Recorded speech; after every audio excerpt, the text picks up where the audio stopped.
It is a disturbing fact that girls and women are not safe in their homes or in the places they live.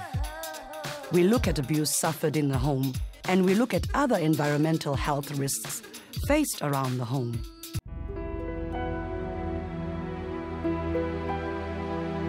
Families living in informal settlements are exposed to dangerous health risks all around them, the most obvious of which is heavily polluted water. Nandingulona wakachecha ndihlala apha kwa DX 117 and ndifike apha ngo 2011. Ke into eyandizisa apha kufuna indawo engiphangaleleyo ngoba kwindawo endihlala kuyo ibincinci and then ke ngoku kuyarentwa phayana. So ke ngoku ndifuna indawo ephangaleleyo like nomzekelo ndinomntana omncinci. Eyona nto ingamandla umntana uyagula. So uthandwa kukugula iba nefiva ixesha elininzi okanye abe nerush. And then kumdaka. Like uba umzekelo kuyanetha kuye kudame amanzi. Zimbalwa kakhulu iitoilets ezikhoyo zikhona ezo zikhoyo but zimbalwa. Ezinye ufumanisa uba mhlawumbi upresekile xa usiya ufika itshixiwe. Ezinye into esingenayo kakuhle ziitephu. Iitephu zalapha ziyi-2. So ufuneka uthi mhlawumbi uyavuka ekuseni ungxamile funeka uphangele funeka ume kwi-long queue. Enye into kukho le nyunyu ilapha. La nyunyu leyana iyanuka. Ingakumba apha ekuseni ungafumanisa ukuba akunongena nokutya. Funeka ixesha elinintsi uhlala ugadile. Ubagadile abantwana because bayangena phaa kuyo bona kabazinto. Bayangena phaa kuyo bayodlala ngala manzi amdaka. The diseases that are affecting children. We'll talk of diarrhea, we'll talk of vomiting, we'll talk of skin diseases, we'll talk of these macular lesions that you find on the skin, then ulcers, and then the ringworms. Yes, we will have the problem of TB, especially in that wet area. That area is not an area that is supposed to be used by people. It is very dirty. It is wet. You know, in winter, you will find those people. They are beds. If you get in, it's like it's a river in a house. It's watery, and they are staying there. They are always sick. Ndebangela babeze apha abantu basuka kwiifemeli zabo ebebehlala kuzo ezibhekuyard. Bahambe bazozifaka apha kule ndawo kangaba abanye bazinyale phaa emanzini ezantsi. Uyawufika ngexesha omnye emise amakhulu wawugqiba wenza inantsika ifloor ngaphezulu kuba udinga indawo hlala. Impilo yabantu ichaphazeleka kakhulu apha. Abantu bayagula.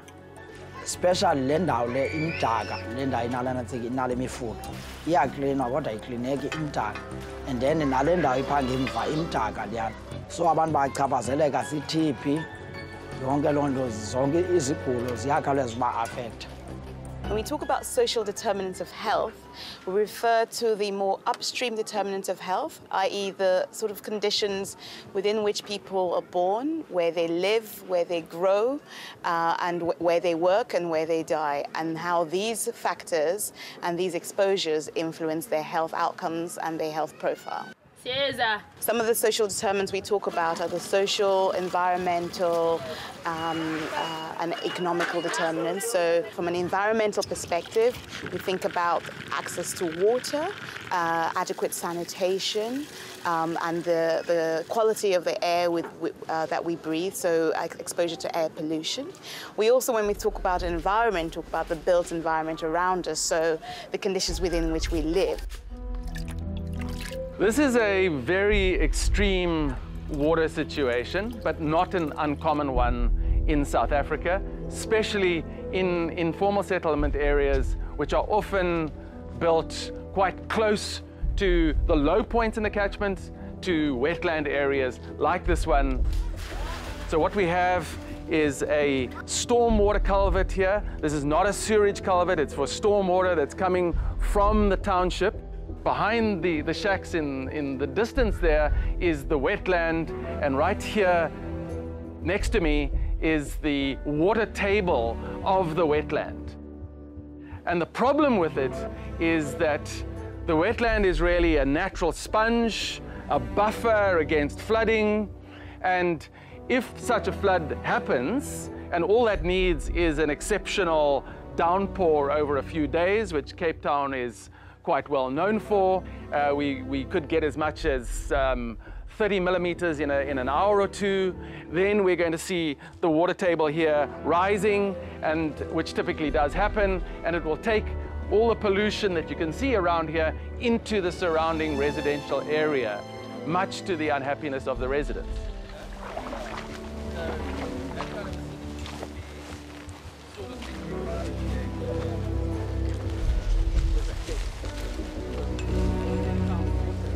Eat those plants on the rocks, and the fish can eat those insects, and you've got a good system.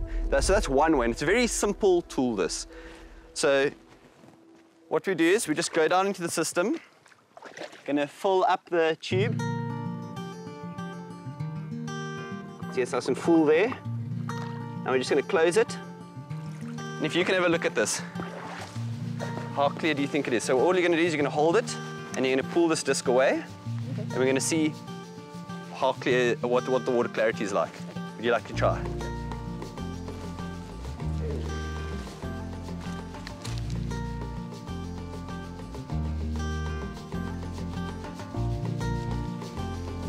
Right, so we've got over a meter clarity here. So you can see this water is nice and clear. And I mean, if we just look at it as well, it's really nice and clear. What I'm going to do now is take my life into my hands, almost literally, and take a sample of this wetland, informal settlement area water that's sort of come together in this very messy looking situation that we have. Wish me luck.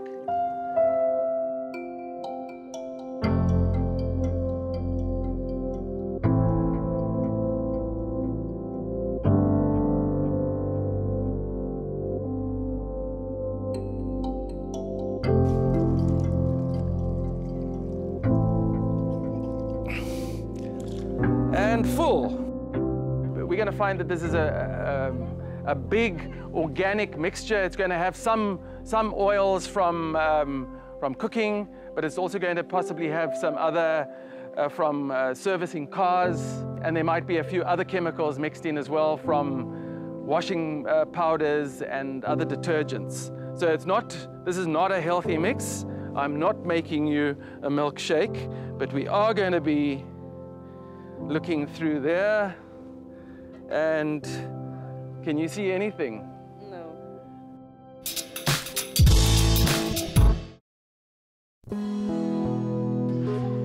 So I think settlements like this and areas such as this really highlight the importance of taking this upstream public health approach to improving health.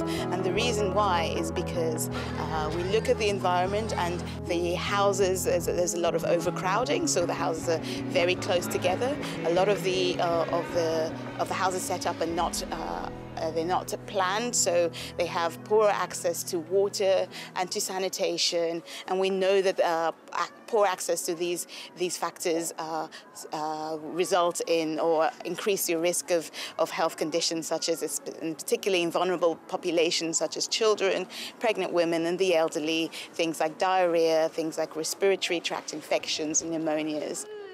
Abantu baseZimbabweni bachaphazeleka kakhulu kwicala lempilo ngenxa ye-toilet okanye ngenxa yamanzi okanye ngenxa yongabikho kwezo zinto.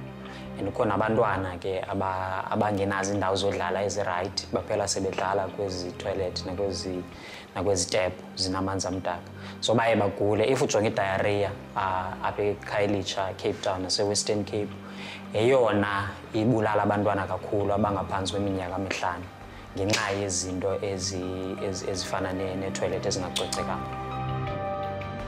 if uyajonga kwimbacu uyafika abantu mhlawumbi iifemeli ezi-5 uyotsho ku-10 uyotsho ku-15 zisebenzisa indlu yangasese eyi-1 itoilet eyi-1 kulapho baxhaphazeka khona ke ngokwezempilo nalapho bafumana abantu abaninzi udlwengulo ngenxa yezo zinto.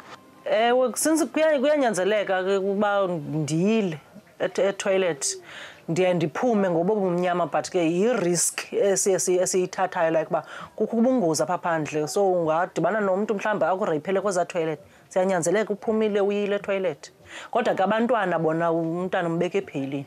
Iimbacu ezikhoyo apha eKapa umzekelo ngabantu abake bahlala ukusuka ku-10 years 15 years 20 years.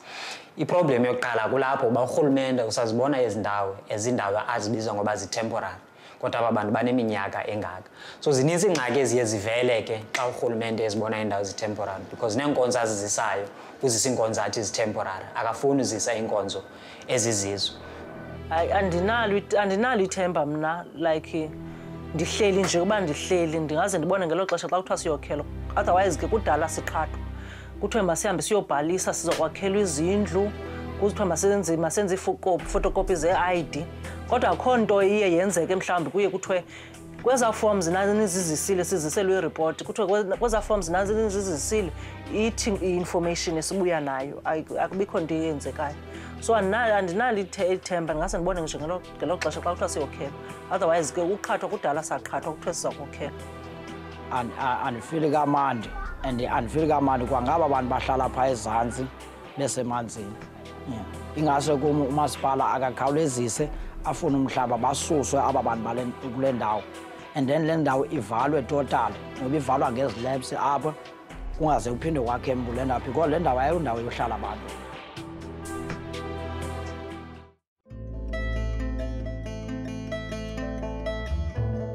Several young women, whose identities we need to protect, reveal the abuse they have suffered at home and how they survived it, despite a lack of support from family. Mina ngowesifazane oneminyaka ewu-21 owahlukumezeka ngokocansi ehlukunyezwa umalume wakhe. Ngangisamncane ngino-11 years ngalezo khathi uma ubesebenza emajalidini ugogo naye esebenza emajalidini sihlala noma isikhathi esiningi sinomalume. Kwathi kuqala ukwenzeka lokhu kwenzeka babehambile bonke bayesondeni ngoba umalume babemthemba beyitshela ukuthi uyena umuntu angakwazi ukuthi angigade.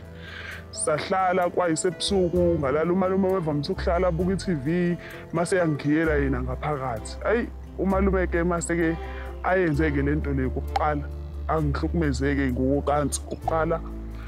Mase beyafika ogogo ekuseni ngireport ngangaba umuntu onamanga gogo oqambile umalume amanga.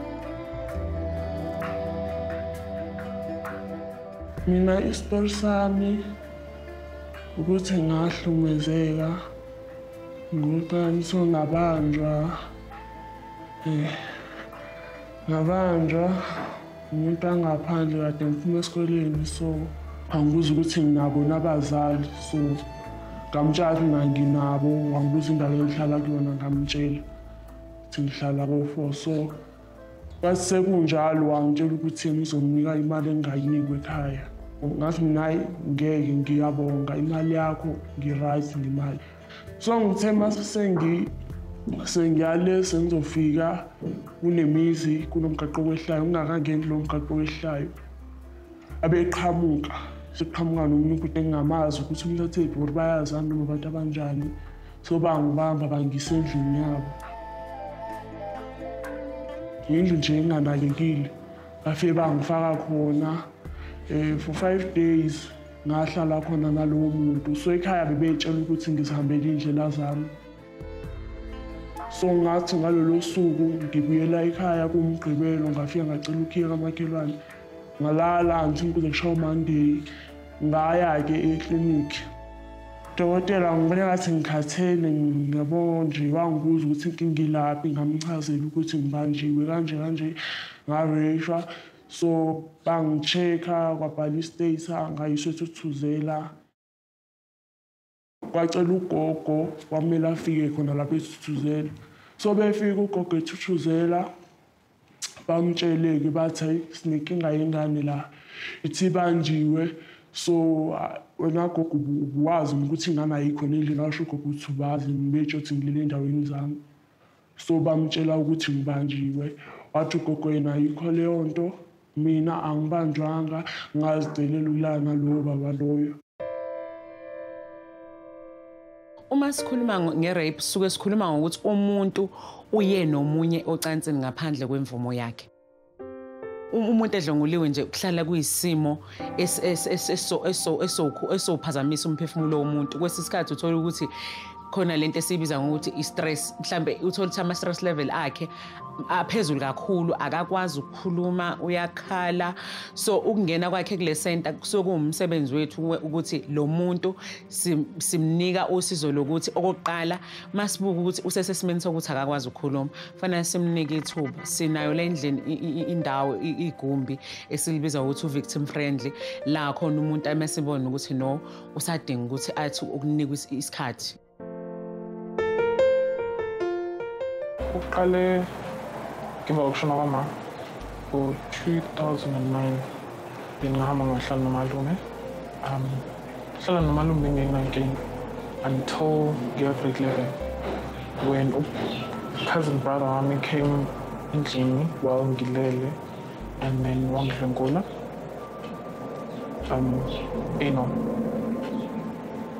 and then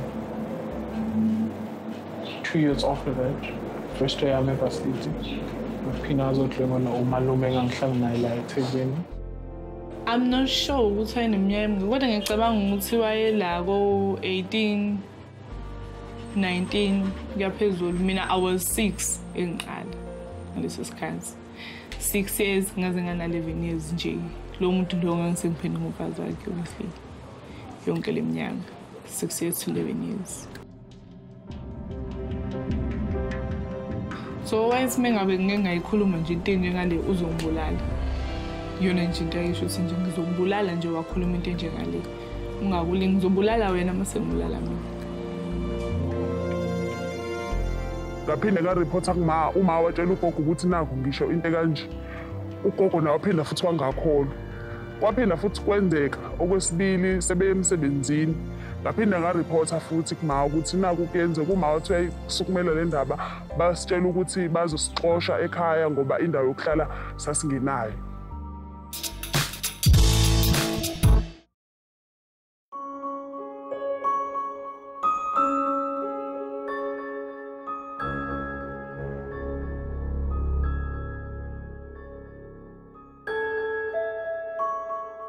Couldn't tell anyone.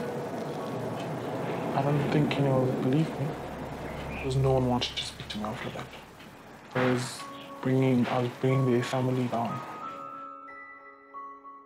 Uthola ukuthi la umntwana moncane mhlambe akasenabo nabazali ukhuliswa abanye abazali. Uma esezithola ehlukunyezwa ubaba wala ekhaya noma ehlukunyezwa ingane yalabantu abamkhulisayo u-victim uyena akusasupport u-victim la sekulokhuzwa sekusupportwa ummangali uyena umuntu umndeni osumi naye. Eyimene ezifana nalezo ila khona siphoqeka ukuthi sisebenzise abantu ama-stakeholders afana no social development ukuthi awungenelele bona-ke manje noma u-child welfare la esuke esebenza khona yilaba esuke sebengenelela khona ukubatshela ukuthi sicela ukuthi nisibonele u-victim ukuthi ngoba ibona abanemandate ngokomthetho ukuthi bakwazi ukuremove ingane emakhaya. Yila kungena khona isimo sokuthi uthole ukuthi ingane yakuloya muzi yahlukumezeka emveni kwalokho yathathwa ama-social worker. Angithi emphakathini izizimo ey'fana nalezo. Basitshela ukuthi bazosixosha ekhaya, bebesixosha sizophelela indawo yokuhlala. Izinto lezi kumele zenziwe izinto zomndeni, izinto ekuhlala phezu kwazo. Maningi amahlazo omndeni akhona emzini yabantu kodwa asiwakhipheli ngaphandle. Umalume leyiphindelela-ke lento leyiphindelela engidlwengula. Ngaso sonke isikhathi bengithi mengihleli kuthiwa mengayikhuluma nje le ndaba le sizobona ukuthi sizoyaphi sinomana kuba yonke into kade siyinakekelwa la noma umsebenzi nje bekuyinto ekade ingacacile kahle. Abantu ake befunda ukuzithanda izingane zabo.